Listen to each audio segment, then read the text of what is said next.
Now, the ANC NEC lekgotla is underway and it's expected to tackle several issues, including organizational renewal, job creation and poverty. The lekgotla comes as the country continues to experience job losses and, of course, low economic growth. Now, what makes matters even worse is that the governing party is deeply divided along factional lines. For analysis on this, we're joined by political analyst Omry Makgoale. Thank you very much for your time this morning.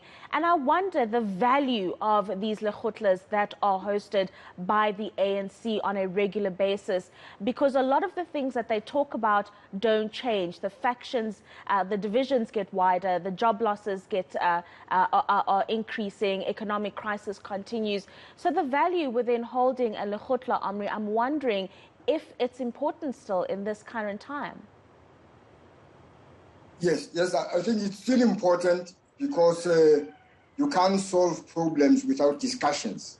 So lekgotlas are still important, and the comrades there in lekgotla will have to discuss and find ways of improving whatever they can prove, step at a time. Sometimes it's not possible to do an overhaul of all the things, but in some of the lekgotlas you can achieve one, maybe you can cross one bridge at a time, and so it's still worth it to have discussions. And also it's where they assess whoever the various comrades assess as to how far are they in terms of divisions on various items, as to where they can make compromises to meet each other halfway for the sake of ANC. Because all of them, even if they are factionalized, they've got factions and so on, all of them still want to be in power. And somewhere, somehow, where they think they should meet each other halfway to keep ANC in power, I think they will do it. Dr. Makgoale, hi, you're speaking to Faith Mangope now, but let's speak a little bit about the dynamism of power right now within the African National Congress. We've got the elective conference that is coming out at the end of the year, right? We've got the policy conference that is still around the corner, but it would seem as though we've got political ambitions that are playing out as well in the public sphere. How much of this ANC NEC lekgotla will be directed at being able to tackle head-on those issues around the power dynamics? I'm speaking now specifically to the Tourism Minister, Lindiwe Sisulu, the remarks that were made by her regarding the judiciary, the comeback that was experienced by the presidency. These are all ANC members, and from what has been understood is that Lindiwe Sisulu is cementing herself as an independent, strong candidate, potentially with political ambition. What's your take on that? Yes, I think it's normal. It's normal in any political party to have people vying for the presidency. It's normal. The only unfortunate thing is that it is expected that it should be done within the confines of the ANC rules, the confines of the ANC principles. But it's normal for people to vie for the presidency. So, and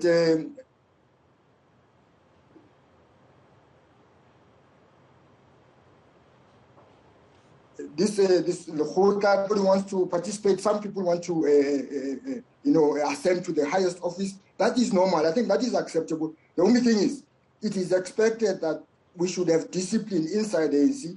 So whoever is, vying for the office is supposed to respect the current officials at the moment until further notice.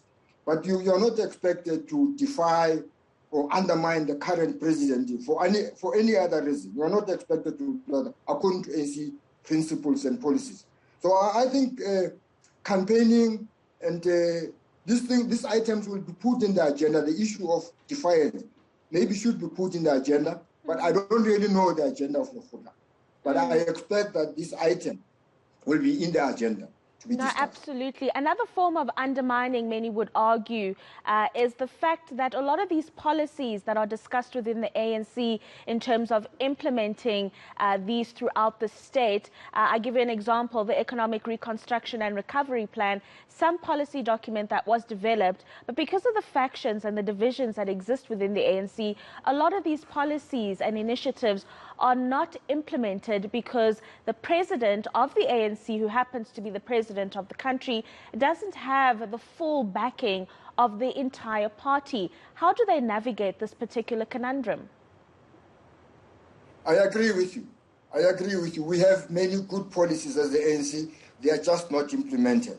And that is one of them.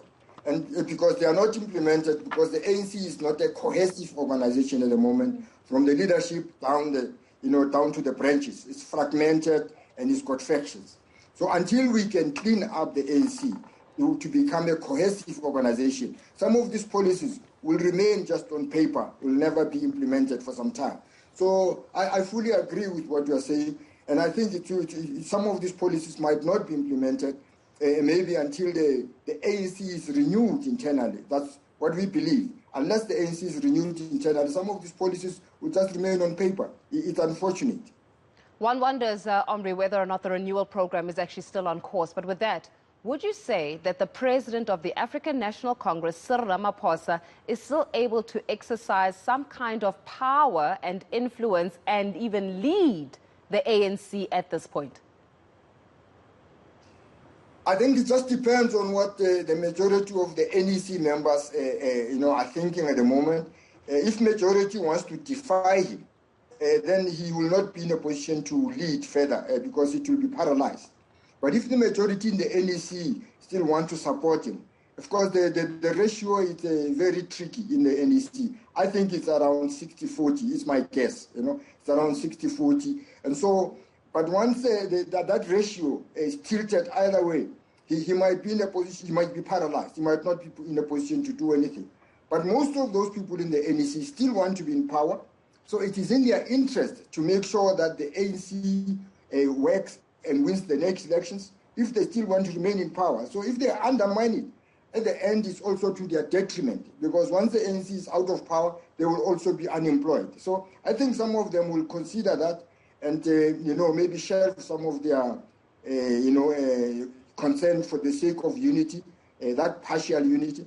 But it's still far away from renewal of the ANC. Until we change how we elect leaders inside the ANC cannot be renewed in my mind. Unfortunately, that is the ruling party which cannot be renewed at this stage, the leading the country, which is quite unfortunate. But with that